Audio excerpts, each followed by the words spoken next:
Hello, Alex Smith here from the Federation of Small Businesses. At the FSB, it's our mission to help small businesses achieve their ambitions. So we offer a wide range of benefits, including advice, support, expertise, and we're also a powerful voice in government.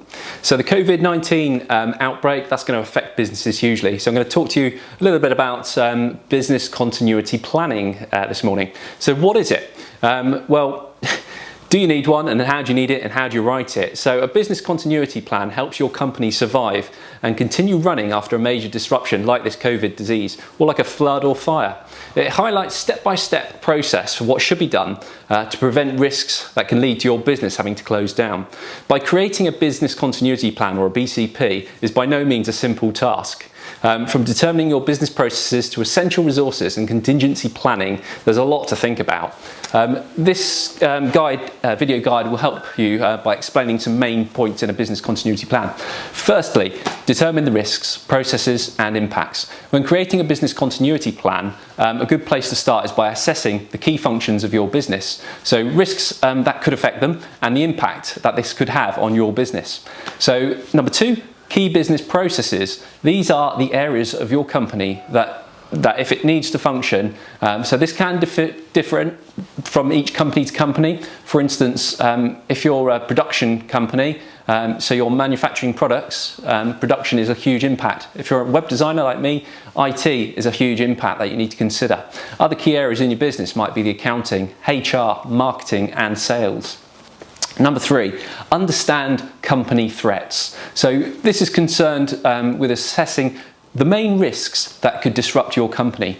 Consider ranking these in order of which threats pose the highest risk and which are the lowest level of disrupting your business. So for instance, an attack on the internet would be a higher risk to an online marketing company than a high street shop. So threats for you might include a biological hazard, epidemic or illness, COVID-19's here, natural disasters, fires or floods, a gas leak or power cut to the business.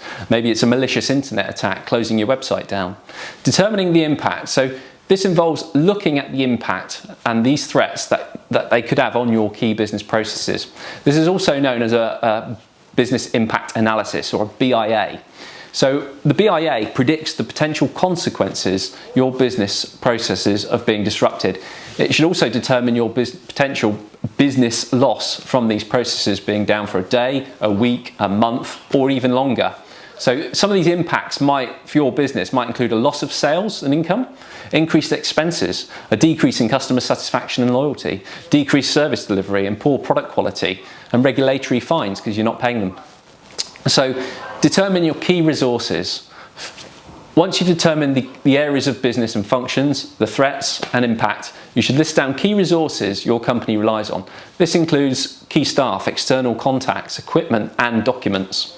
Consider ranking these resources in order of importance to your business according to the maximum manageable downtime. This is how long your company can survive without that resource in place. Key staff. These are the employees that your business can't function without. Consider staff who lead your sales services. Consider those that manage your company accounting. Know the regulations associated with your company services. Staff that lead your production processes, managing your clients and their accounts. It's worth noting that some of these people can form part of your business continuity team, which I'll talk about in a minute. So the key external contacts to your business, it's also important to list those key people and their companies outside your business who are key to its operation. This can include contractors, service providers, suppliers and distributors, bankers, accountants and attorneys, IT consultants, electricians, engineers, utility companies, the list goes on. You should have a vital list of contact information about these key staff and external contacts, and this includes phone numbers, email addresses. So identify key data, equipment and supplies in your business. So a list of the data, equipment and supplies that you need on a daily basis. This could include the databases to conduct client work projects, equipment such as manufacturing, machinery, technology and specific computers and software. Passwords, identification data to access files and sites. Supplies like materials to make products. So when listing data in databases, it's wise to make a note of backup files and their locations. So your key business documents, this is all about documentation. You would need to continue running your business or restart your company if the documents were destroyed in a disaster. So this might include banking information docs, HR docs, legal papers like articles of corporation, tax returns, utility bills. It's wise to make copies of these documents, store them off site, go paperless like me, scan everything, make sure it's in the cloud, and you can access that from wherever you are in the world. Contingency planning and business recovery.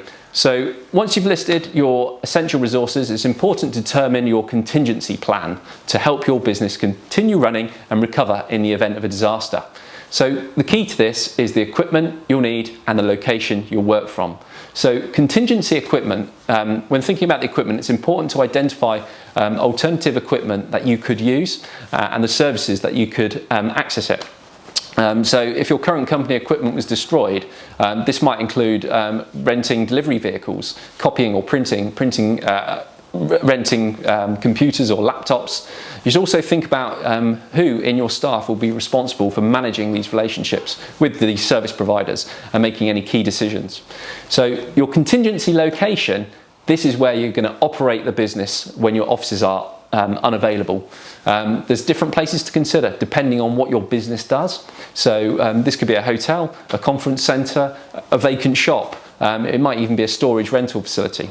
You could also consider the offices of maybe a contractor that you use. Even a room in your house could work if the space is available.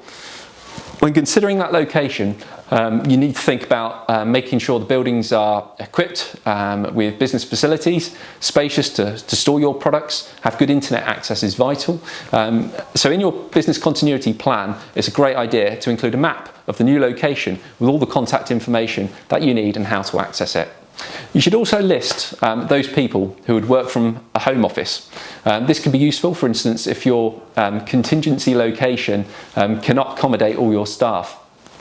So put all this together in a plan. With all the information across your key functions, resources, contingencies, you should now be able to create a step-by-step set of instructions of how to execute your business continuity plan. This should address what to do and when to do it, and the people who should do it. These people will make up your business continuity team. You should also list the names of each person and their responsibilities in the plan. You should file all your information together as one document. It's also wise to make copies of your plan and give it to each member of your continuity team. Consider keeping a copy in a location off-site or in a safety deposit box too, just in case fire or flooding or whatever, you can't access your building. So FSB members, as an FSB member, you have access to a free business continuity planning toolkit, a BCP kit. Ebooks, webinars, all provided by the FSB Insurance Service. So visit the FSB Insurance Service's Business Continuity Planning page, and you'll be able to find out more information there. If you're not an FSB member right now, now is the best time to do it because you need support, you need advice, you need that help. And we've got it all ready to give to you. Our phone service has been really busy over this last few days because people are just panicking, not knowing what to do with their businesses. The government are here to help us, and you're not on your own. We're all facing this together. So any questions, drop a message in the box below. I'd love to help you out in your business. Hope you found this useful. Thanks. Bye.